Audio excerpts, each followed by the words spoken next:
What's up, everybody? We're back again. It's episode 148, 148 of You just told me. what I say? 148 is what you said. I don't know if that's right. Disastrous start of the Dadbods Golf Pod. Proud members of the Belief Podcast Network, the number one podcast network for professionals and us. I don't know why, but they let us on too. Clearly, 147, 146, 149. It's Kyle, Nate, and Ben. It's Friendship Friday, and we have a new friend that we met on Twitter, and he had an awesome. We had an awesome chat the other night. Talked about Augusta. It was great. It's Charlie Hoge. Did I say it right? Guys? How do you say? Is it Hoge? How do you say it? You got it. Hoge, like the sandwich. Let's go. Yeah. We tried to make it be something else like Hoge or something like that. We're trying to make it be way more than it actually was. So it's a sandwich. That's good. No, Hoge is easy. Hoge, yeah, super easy to remember. And we're proud that he joined us this week. And we're gonna have some fun. We're gonna talk Players Championship. We're gonna talk Augusta and maybe have some fun scenario type stuff that we're gonna throw around. But first, we gotta let you know tonight, and Charlie's fired up about this. Tonight's episode is brought to you by Betonline, the number one sports betting website that's ever been created on the planet. Sign up today, get a 50% welcome bonus. Charlie, you give them $100 today when you sign up. They're going to give you 50 back free to play with. Heck of a deal. Sounds like everyone should sign up. Sign up, stack it up, get ready. March Madness is coming. It's right around the corner. Conference championships are kicking off. They're wrapping up.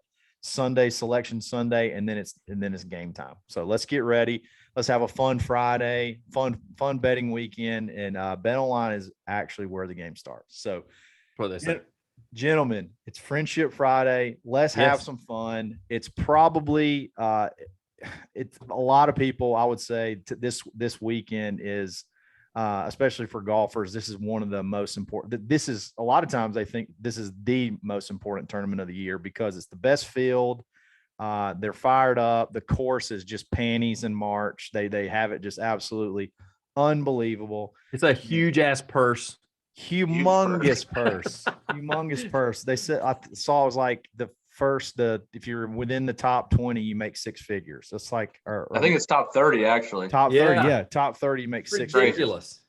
Absolutely incredible. The Players Championship, TPC Sawgrass, and it kicked off today. Weird weather. Charlie, give us a little bit. If you said you had some texts with your brother.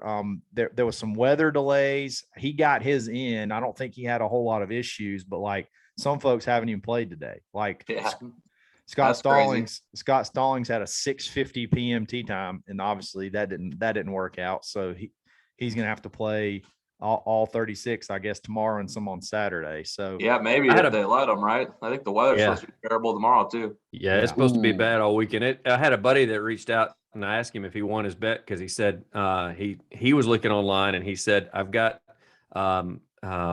JT and Morikawa that both of them will shoot at least 71 or better today. He asked the odds on that. And then when they didn't even tee off, I said, "You lost. Sorry, man." They're both still sitting at par at the end of the day. Hate it for you. Yeah, I guess have not heard back from him, but yeah, it could be a push. Yeah. Should be a little no action. Maybe they'll get the roll. I hope it doesn't turn into one of those 3-day tournaments. I hope they at least won't. They'll throw it down on Monday. They'll let the boys come back out on Monday morning. Yeah, Monday or Tuesday. I bet. I mean, whatever it is. What, $20 million purse or something? I mean, they want 4 rounds, buddy. Yeah. You know, no one's withdrawing to go play the Valspar. Like, let's be exactly. They're getting this one in. They're getting this one in. So yeah, the Valspar guys are the ones who are really, really nervous. They damn sure ain't losing anybody outside the top 30. They are staying to play regardless if it goes through Wednesday. I can tell you. If they finish off the Butterfield Bermuda Classic and the gale force wins that they finish, they're going to finish this son of a gun for sure. Miss Butterworth Classic. So, like I said, Tom finished. He shot. Almost picked it. I almost nailed it. I said, "You're going to come on right after Tom shoots 67." He shot 66 today. Did he have any weird weather stuff, or did he kind of get get it through? Yeah, I think he got out early. I think they got like 5 or 6 holes in, and the weather hit, right? A couple hour weather delay. I think it actually worked out perfect. We both went to TCU. TCU played Texas in the early game for the Big 12 today, and he got to end up watch pretty much the whole thing. So Fox pulled out a victory, which is even better, and off he went. Got back on the course with some good vibes going there. That's sick. So that's going to be an interesting position for him, because he will most definitely won't tee it up tomorrow. He probably won't play tomorrow, and then depending what it does, like there's a chance he might not play till Sunday. That's incredible. That's kind of like how the heck is this? Has he ever done it before? Like, what would his routine got a lot be? Of basketball to watch is he going to tomorrow. still go? I mean, yeah, no kidding. But will he still go like hit balls and get some work in if he can? No, doubtful. Wow, it's crazy. So are they going to play a common nine? Are they going to start playing common nine or something like that? No, that's that there is some crazy weather. They're going to have to fit it in. It's going to be wild to see how all this crap works out, because Nate's going to get his wish. Foursomes. Yeah, just going to be foursomes. Never know, right? Foursomes on Sunday. I don't see why they shouldn't. No, I really do think you got the last 2 groups and you got 8 golfers to watch.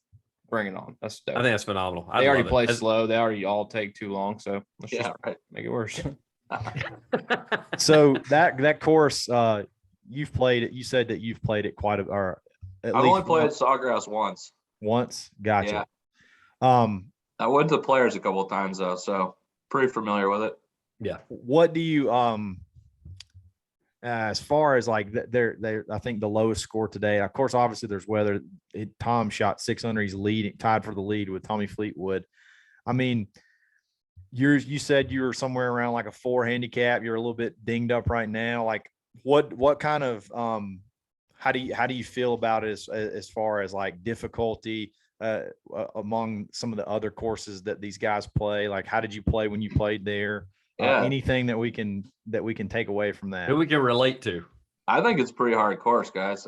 Usually when it's firm, fast, you get out of position there, and it's brutal for an amateur for sure. Let alone, you see the pros struggling there around the greens. I mean, it's a tough golf course, pretty much all the way around. You got to take advantage of the par 5s. Got to hit it and play. But for us, it was a brutal course. I think I remember I started out pretty bad there. For us, 1 and 2 are pretty easy, and then from there it's not easy at all until you get back to like 9. Yeah. So that was a brutal stretch, and then the back 9's a little bit easier. 11, 12, get through 13 through 15 again, and 16, 17 are scoreable holes. Especially, the greens aren't as baked out and hard as when I was there, as these guys play it at usually. So, there's scoring holes in there for sure. Do you feel like moving it up to March? What kind of did it make the court? Does it make it better? Does it make it easier, harder? Like, how do you feel like that change? Yeah, I mean, I don't know. That's hard to say. I think the course, the times I've been to the Players, has been perfect condition in March, right? Like, it's immaculate, not a bad blade of grass out there. So I think it's always been a really good test in March. With the weather like this, maybe they get a little softer greens, a little more scoreable out there. But yeah, I don't know. It's a great golf course. It's a great tournament. It's one of my favorites that I've gone to. 17 looks super soft today, which is, I mean, they had it tucked back, left, center, and guys were throwing it up on top of that shelf and like just bouncing it once and stopping it. And that you just don't. Usually when a ball lands that high, it doesn't stay. And you never see that there. And I think that's usually like a Saturday pin, right? Yeah. Yeah. I think you're right. Cause isn't that the pin that DJ flew it into the stick last year and it went into the water, like kind of back, sort of like middle left, kind of a little bit back, but not all the way back. Mm-hmm. Yeah. Well, and they were showing like the people in that pin placement that have really screwed it up. Tiger was one. He put 2 in the water there, one from the tee box and then another one from the drop zone, because the angle when you move over that drop, it's only an 80-yard shot, but when you're facing it, you've got 15 yards of green to the left of the pin and 40 yards of green to the right of the pin. And when you move over to that angle, you've got 4 yards to the left of the pin. And then to the right, it's all back downhill. So if you come up short, you can actually put it back in the drink again. I don't know why guys don't just re-tee there. I think that's easier golf shot. Harold Varner drop zone. Yeah. Harold Varner's caddy convinced him not to re-tee today. I watched. Really? I was watching that today, and HV3 was basically telling this caddy, I just want to re-tee right here. And I mean, they stayed there for a good 3 or 4 minutes. Wow. And finally he decided to take the drop, and he still ended up with a triple. So he probably should have re-teed. There's got to be something that feels good about getting on the green after you get in the water. Like you want to get that back out of your head for when you come back the next day. I 100%. played Sawgrass one time, and we played the Point Vedra Inn and Suites resort course that morning, and there is no comparison. I mean, it's like one of the toughest golf courses that I've ever played. It's not designed for people like us to play it. Like I think there's certain courses that just purely are designed for pros. Definitely. And that's not designed for the average Joe to go out there and, shoot a few over. Isn't that price tag on the baby now like $750 to play it? Where? For like the average Joe that's going out there and dropping $750 to That go was put a- up that was a little- 107. That was a little back scratching deal that my dad had with somebody. So I don't What is it? Is it a I don't know few what years happened, ago but we just too? went out You and said played, you said you were younger too. It was a few years ago. I think it went from That's like right. $500 to like $750 I like believe overnight. it. You guys remember when Auburn played West Virginia and the monsooned? Yeah. Yeah. That was the day that I played Sawgrass. Yeah. Oh, You're like, I saw the video of you. He showed me the video of him on 17. He was like 14, and it's the inverse of his shorts now. So he wears We're Obnoxiously- 5-inch inseams now. he had jams on. Is that what he Yeah. had on? yeah, he wears obnoxiously short shorts now, and he had on like I was wearing capris. That was freaking great. capris back The then. Payne Yeah. Stewarts. Yeah, he Yeah. had. Yeah. There was some pain going on. They were there. plaid. They're a little plaid too. It was great. But you hit the green. You hit the green, and then that's all. I mean, Most awkward 14-year-old celebration of hitting the green on 17 of all time. Charlie, did you hit the? How'd you play 17? I did hit the green 2-putt par. Nice. We had an easier pin. It was front, and you just kind of hit it into the slope in the middle and let it stop there a little bit, right? So I had a downhill putt, didn't come back, but 2-putt par. So it's like what 140-ish shot. Yeah, it was about that. That's Depending on what the wind's doing, right? Usually it's downwind from my understanding. It was the day I played. And Yeah. I think on Saturday this week, they're talking about the winds flipping and it's supposed to be 30 miles an hour. So I'm interested to see what guys are doing hitting like 4-iron into that green. That's gonna be awesome. I hope it holy is. cow. That would be absolute carnage. Yeah, I can't- sure will. It's like Florida is just not letting up right now. You got Bay Hill with their, I mean, even though that was more course than it was really weather, but it could be a little intense Florida swing here. The hole that killed them all today, though, or most of them, was 18. Did you put it in the drink on 18, or did you stay out right of the water and No, I hit like a baby cutout there. And a Not 4-iron. going anywhere close to that. I'll just fire a big cut, play for Yeah. the trees. Yeah, there you go. There you go. Adam Scott took, I think he took a snowman today. I think he ended up with an 8. He put 2 in the drink today off the tee. Yeah, I believe it. What shades of taupe did he have on today? Like taupe and mustard? Was that He had what- he had like taupe pants and like gray shit. He didn't match. He's the shittiest dresser on tour right now to be such a good looking guy. he's the It's most handsome unbelievable. shitty dresser that's ever lived. His Dude. wife's got to look at him and go, "My gosh, thank God you're wearing that. Nobody's gonna be drooling over you out there when you're wearing that crap." Yeah, exactly. No, that's great. So we got Friday down, and we have Thursday down, and it's only about halfway down. Like there's still numerous dudes that have not even teed it up. There's probably close to 20 guys that have not even teed it up, and some of them include, like we'd already talked about, like Matt Kuchar. You got Scott Stallings, and then several guys that only have just a few holes in. So Harry Higgs has only played 6 holes. So it's a couple of guys only played 1 hole. So, I mean, it's going to be a long day tomorrow, a long day Saturday, a long day Sunday, and then we'll just have to see what happens. Surely, I mean, they're going to finish it. They're going to get all 72 in, but it should be fun. So out of all the tournaments to be in the position that Tom's in, this is awesome. I mean, basketball all day Friday, probably all day Saturday. Yeah, no kidding. Yeah, we're Just- huge I sports mean- fans too, guys. So he'll just be watching every single game. Yeah. Just be ripping some some bets maybe. Doesn't matter what it is. Yep. Love it. Is he? Did he get a house down there for the week? Like how You that, know, that whole? I haven't asked him this year. Every other year he has stayed in a house just across the neighborhood. And I didn't even ask him this year. I'd imagine same house. Yeah. We several years we had when we were in college, one of our friends said they invited us down to go to the Florida Georgia game, and they're like, yeah, we live close, you know, we live on the beach, but we live close to you know, the stadium, so it'd be nice. My parents, whatever. So it was literally like it's in Sawgrass. So like we awesome. went and saw the course and stuff like that. I've never played it, but it's definitely on the bucket list. It's one of those courses that you may not know it right off bat, but like you start remembering the holes like pretty quickly. Like you see all the holes, you start remembering this a lot. It's a lot of fun. A lot of fun. Have you played the other course there, Charlie? I think there's a second course There there, is, right? yeah. So Tom course, and then- played the web.com for a couple of years, and they had the tour championship out on the other course. So I've seen it. I went like his first year in that, but I've never played it. What's it called? Is it the valley and the Valley, the yeah. valley, which Die Valley. It's a die course, I think. It's in Florida. Yeah, there's no valleys, no peaks. I know, no it's kinda valleys. strange. No peaks, no valleys. It's like 2 minutes from the beach. Have you ever caddied for him? Yeah, I've done a couple, a few web.com events. Okay. He won the Canadian Tour in 2011, and Yeah. I just happened to be up at home in Fargo, and he got into the Canadian Open the next week. And Wow. so off we went. That was my one and only PGA event that I caddied in, and it was crazy. The course was Shaughnessy Golf and Country Club, might be the best golf course in the world. I don't know. It was incredible property. Yeah. Where did you say you guys were Vancouver. from? We're from Fargo, North Dakota originally.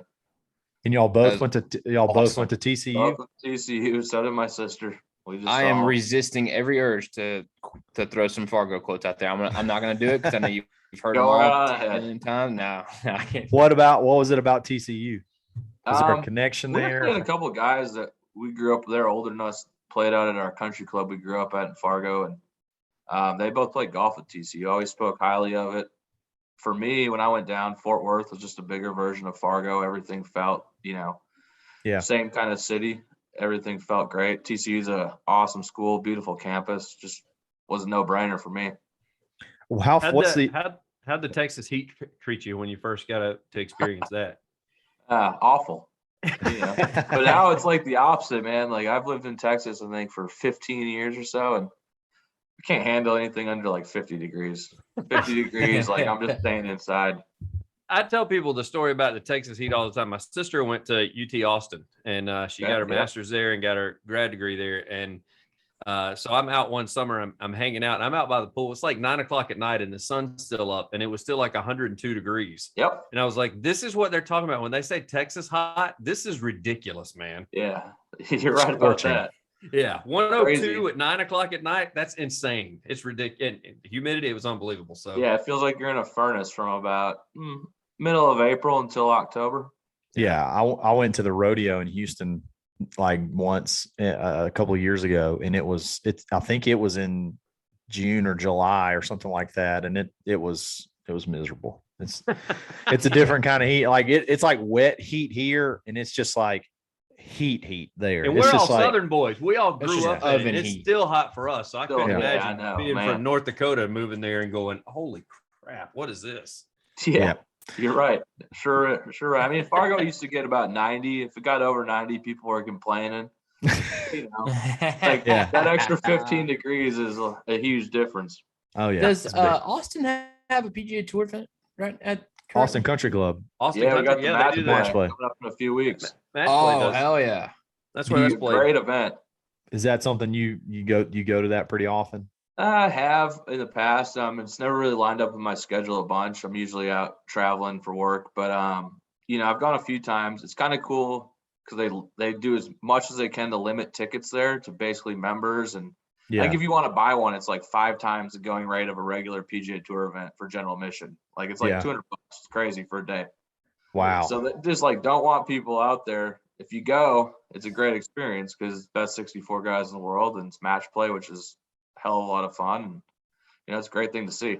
Have you ever But played there that goes our course? theory. That goes our theory because we were talking about how they do 16 out in Phoenix, and the stadium course. And we were like, one of the cool places to do that would be Austin on that drivable par 4 that they have that stadium seating behind it. But since they limit the damn seating, I guess that's never going to happen. Yeah, they don't want people out there. I think that club to join, don't quote me, I think it's about $200K to join that golf club. Wow. Whoa. You have to like sacrifice your firstborn to get pretty much. I think so. Yeah. So I don't guess, have you ever gotten lucky enough to get out there? I haven't. I've had a few opportunities to go, just hasn't worked out for me. But it's a little easier to play it in town. So there's a lot of people that know people that take you out there. Yeah. Working in the music industry, I'm friends with a lot of bar owners and stuff. So they always those are the best guys to know if you want to go play free golf, because they trade bar tabs for free golf all over the place. And they're always like, hey man, we got an extra, we need a foursome. You want to go? Yep. Every time. And they don't go to work until like 8 o'clock. Dude, they play golf Monday, Tuesday, Wednesday, Thursday, every day. They play golf all the time. Show up at the bar at 5, 6 p.m. They just live the dream. That's amazing. That's amazing. All right. So you got you sort of have a subtle flex on tonight. You got your Augusta National hat on. You just played Augusta. I know that there's like unspoken rules about what you can and can't say, but like tell us everything. Yeah. I got to wear the hats, guys. I think I had to take out a second mortgage to pay for everything I bought at the golf shop. So I'm going to wear these things out until they got holes in them. Yeah. The first time I went, we dropped like you over $1,000 like before you can blink. You got it in the card. It's just you want everything. So yeah, I totally get that. I think between me, Tom, and my dad, we did some damage in there. I paid first in the pro shop. Didn't know Tom was getting a charge account. Should have waited, because I could have just been like, hey, put mine with him, and he won't know it. After him and his wife go there in a few weeks, they won't know what's what. Right. Exactly. But no, it was awesome. We especially if he keeps up this weekend, he won't have a clue after this weekend. He'll be just fine. Right about that. Let's just keep it going. But no, he won. His golf coach is in Georgia, Scott Hamilton. He works with a bunch of guys on the PGA Tour. And Scott connected him with a member who I guess volunteered to take us out if we wanted to go. So I got a text, I think like it was probably like a February 20th or so, a week after Pebble. And it was like, we're going to Augusta February 28th. And my dad's response was, who's we? And Tom was like, the three of us, we're going to play. Amazing. Look at the schedule. All right, I'll clear everything. I'll fly out there on a Monday. Quit my job. Yeah. I'll do whatever. It's a lifetime opportunity. So, we went out there. It was incredible. The member, his name was Tripp. He introduced us to everybody there. Gave us a full tour of all the facilities, which I don't know if you guys have seen it, but the facilities to me and the operations there are almost as good as, being on the golf course. Like, the place is remarkable. Oh, it's unbelievable. Yeah. Just everything. There's no tents on the property for the Masters, all permanent structures. They tear them all down after the Masters and they rebuild them every spring. Just crazy stuff like that. Unlimited money. They're telling us they thought it was too long to take players to the media tent, so they decided to build a tunnel so they could shuttle guys under the road and under the property that way if the media tent. Oh, so my you're just gosh! talking like ridiculous money to make this happen, right? Yeah. But no, it was great. The golf course was unreal.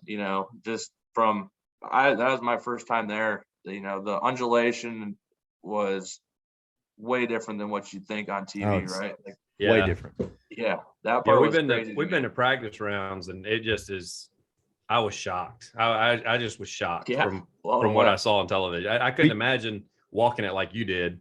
It's got to be, because I told the guys that during the practice round, we went on the Wednesday, which is also the day of the par 3 contest. And one of the volunteers, it was so crowded at the par 3 contest, we said, well, let's just walk the holes we didn't see. And so we were walking like down the side. And one of the volunteers said, do you guys want to come under the ropes? And so hell yeah. And so we literally just walked up about 4 or 5 fairways on the way out and walked up next to the green. And I was like, this is unbelievable how up and down this is. Yeah. We came in from the backside, like we came in around in the 16 gate, the gate down by 16. And so like you come in and you look up the hill and it's like you're looking up into heaven to see the clubhouse up there at 1. It just seems like you're looking straight up into the sky. It's incredible. You're right. The undulations are incredible. Sorry. Incredible. Yeah. The craziest one to me was hole 8.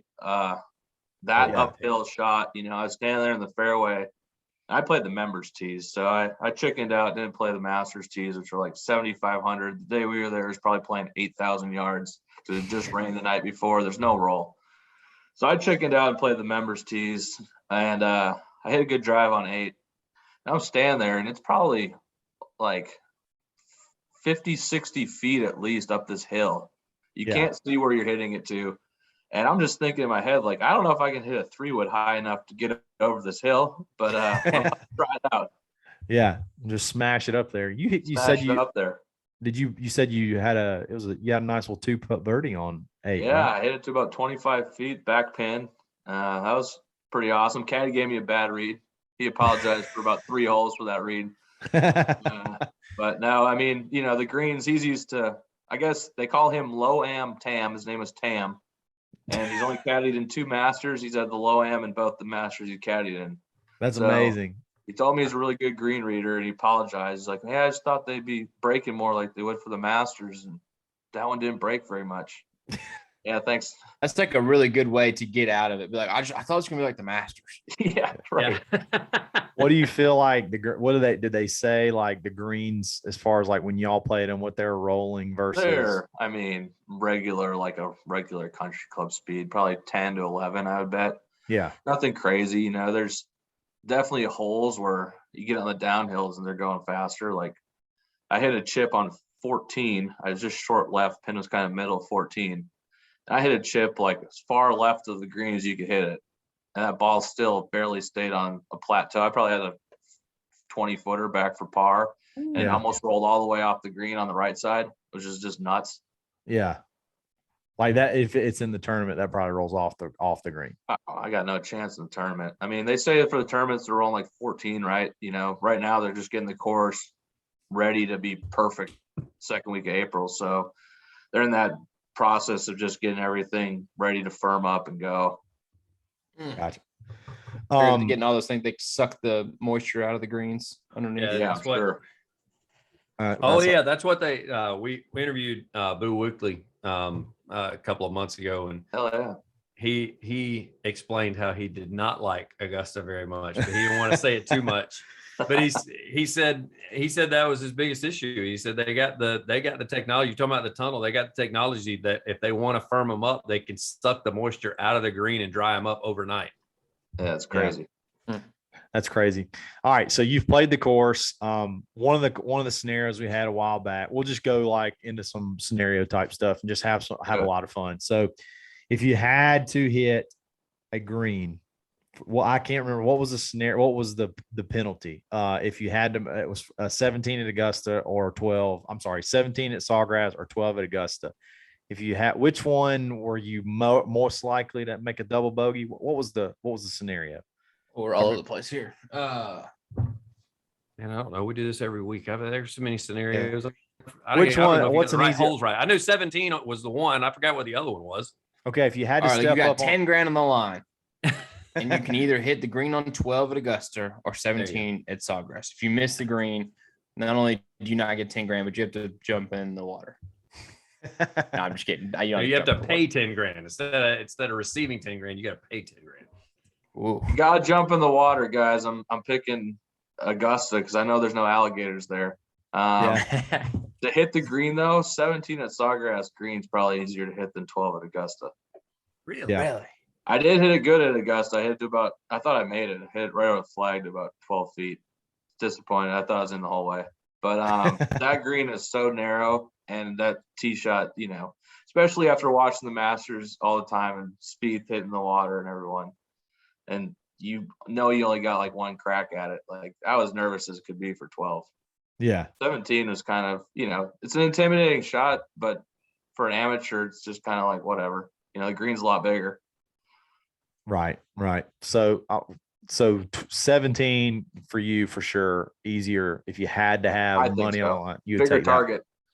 That is true. It is. It doesn't look like it, but everybody says once you get there, the green is actually really, really big. When you're hitting a 9-iron, as opposed to possibly hitting, depending on what the wind is at 12, hitting a 7, 6, 8. I hit like a 3/4 7 with I hurt my right foot a couple of days before the trip didn't really know what I could do. So I clubbed up. It was like 144 yards. So you could probably hit a 9-iron depending on the wind there too. Yeah. 9 or 8. I hit a little 7 just knowing couldn't really get much power into anything all day long. What do y'all what's some Augusta questions or Augusta? No, I want you to hit him where I'm ready for you to get to your point. I'm about Yeah. over this. We're ready for you to throw this out there so we can. I'm so sick of this. This is a complete standstill. Throw it out there. Dumb reasoning for your dumb thoughts. We have dumb reasoning for our dumb thoughts. Okay, yeah. All right. So the scenario was, and you've done this. So it was a membership to Augusta was on the line. Okay, membership to Augusta was on the line, and you had to either break 90 from the members tees or break into Augusta and be able to stay there for 12 hours and not get arrested and get back out safely. And then you get a membership. And I said, I just felt like from 6,300 yards, I'd take my chances at the breaking 90. And they think I'm crazy. Roll everything out, play everything down. Are we talking Masters greens though, or like the conditions I played in? Masters greens. Yeah. They make up stuff. Like it eventually became that I can't even have a caddy. Like you can't even play out there without a caddy. But you gotta play blindfolded too. I'll say this about breaking in. Like, good luck. One, I think there's more staff there than the White House. Like people everywhere. There's probably 40 people that day, more than probably the people playing golf. But the craziest thing that we learned was when you drive into Magnolia, there's a little guard shack. And right there, when you come in, these like big pillars come out of the road. So a car can't really go by it. You know, if you happen to go flying in real fast there's a wall that comes up. It can stop a Mack truck going 55 miles an hour down the middle of Magnolia. Oh, wow. So if you're going to charge it, they'll just shoot the wall up. You guys are breaking in. You better sharpen those tools a little bit. You know, I know you're probably not driving down Magnolia, but they got booby traps. Who knows what else is going on there? Yeah. They got booby traps. Like, you can change your answer at any point in time. Tell me again how you totaled your car. Well, driving down Magnolia Lane wasn't really supposed to be there. I'll tell you, I don't know if I've told this on the podcast, but Magnolia Lane is literally, if you've never been there, it's literally like off of a 5-lane highway. It's like 2 lanes or 4 lanes and a turning lane, just big highway, busy intersection. And uncle of mine, he had the bright idea. He was going to play the whole, I'm just going to go in here and turn around and come back out. And he pulled in, the guard stopped and he's like, "Can I help you, sir?" And he's like, "Yeah, I missed my turn. Can I just go down here and just turn around and come back?" And he goes, "No, sir. What you're going to do is you're going to back right out into this highway and you get off the ground. Basically get off the ground. You're going to back right out into that highway and get out of here." And yep, so literally that. Yeah, he had to literally like wait until he could back out into the highway. Sure, they've never heard. They'll let you loop around on a military base. They'll let you go down the end and loop around. But at Augusta, hell no, you're backing up. Back out. I'm sure that's not this place. Yeah, we were thinking, but we're not talking Magnolia. Nate and I are talking about. We're not trying to sit on the front porch of the clubhouse. We're trying to find a tree somewhere and curl up for 12 hours and get out and then go get a green jacket while our buddy shoots 92 and cries. We just need to get inside the fence line on the property, which they got a bunch of property that's outside the golf course. And we just need to be able to sleep right there by the fence line and then get right back out the next morning to get our membership. I got it for you. You got to dress up as the guys. So they told us that right before the Masters, they send in a crew and they go up in every single tree and remove every single dead branch on the property. That, or they take every squirrel on the property and remove every squirrel. So you dress up as one of those 2 things and bring BB guns. See, recon, Kyle. That's called recon, Kyle. How do you remove squirrels in the state of Georgia from very carefully from acreage? Like you shoot them with tranquilizer darts. That's what's in the pimento cheese, is squirrel. Yeah. Exactly. That's why it's so good. Nate and I'll let you know when we get done doing it. That they didn't tell you how they do it. They just get it done. Yeah, so exactly. I think that's you guys' end if you're trying to stay 12 hours in there. You just tell them you're working late. Tell them you're working late. I saw a squirrel. Like, sure. I'm stalking the last I've got one treed right here. Me and Ben got one treed. I'm going to smoke him out. Well, you talked about working in the music, and it's like that TikTok thing and Twitter thing that went viral, where the guys, if we just wear a worker's vest and carry a ladder, they'll let you in anywhere. Yeah. Pretty much. Yeah. You go look like you're homeless, they'll definitely let you in. Think you're Yeah. a band or something. Yeah. That's awesome. That's awesome. Well, dude, thanks for joining us. Hold on. He hasn't said if it's a yay or nay on you. He's told me and Nate that we can didn't know definitely your do game. it. Go ahead. Tell him Didn't know again. your Tell game. him. I try to break 90, I think, personally. Yeah, exactly. Yeah, Exactly. He Did you break 90?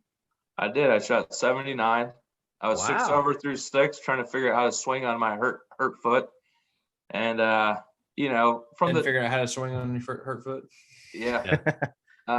From there, I mean, the course is not easy, but from the members tees, if you're if you can hit it a decent way, it's like I had 100 yards in on 11. You want to talk about changing the hole, right? Like, still a little intimidating pitch over the water, but not near as what the pros are playing from back there, right? I think like 7, I made a birdie on 7. I had 64 yards in.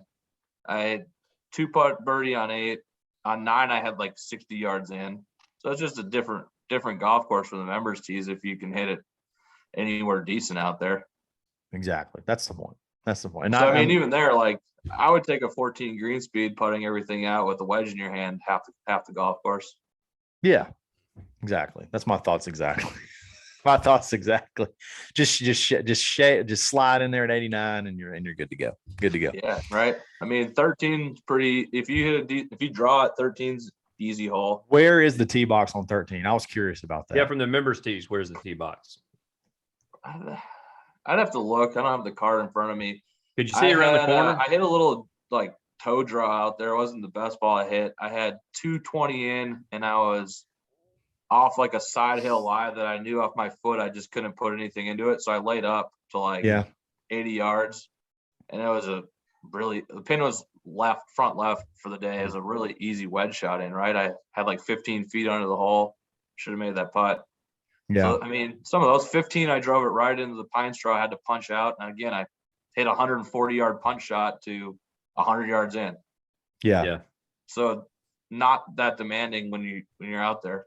If you spray it at all, like He does spray it. because I do. Yeah, Kyle does. That's why he was excited when it says there's no out of bounds. He was all I'm a bit of a sprayer. Yeah.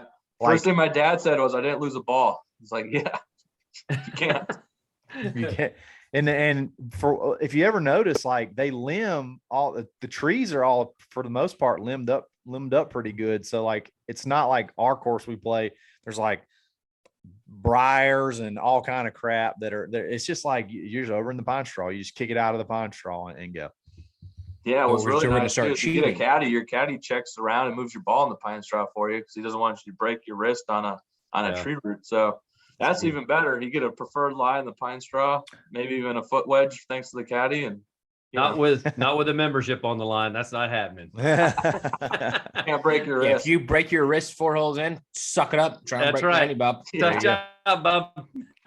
There you go. Hey, look, Charlie did it with a broke foot. You can do it with a broke wrist. There you go. That's right. Exactly. Dude, thanks again. Like I said, thanks for coming on. Man, sort of last minute, and we had a lot of fun, and hopefully we can do this again later. We're going to be pulling for Tom. He started off strong, got to finish whenever he finishes, maybe this time next week. I don't know if the weather got to get a little bit of a break and finish this tournament out. So it'll be fun to watch over the weekend, basketball, everything. Don't forget, jump on Betonline.ag, sign up, get that welcome bonus, and let's just have some fun this weekend. And we appreciate it, Charlie. Check us out. We're going to take the weekend off. We'll see y'all again on Monday. It's the Dadbod Golf Pod. Always stroking. Always stroking.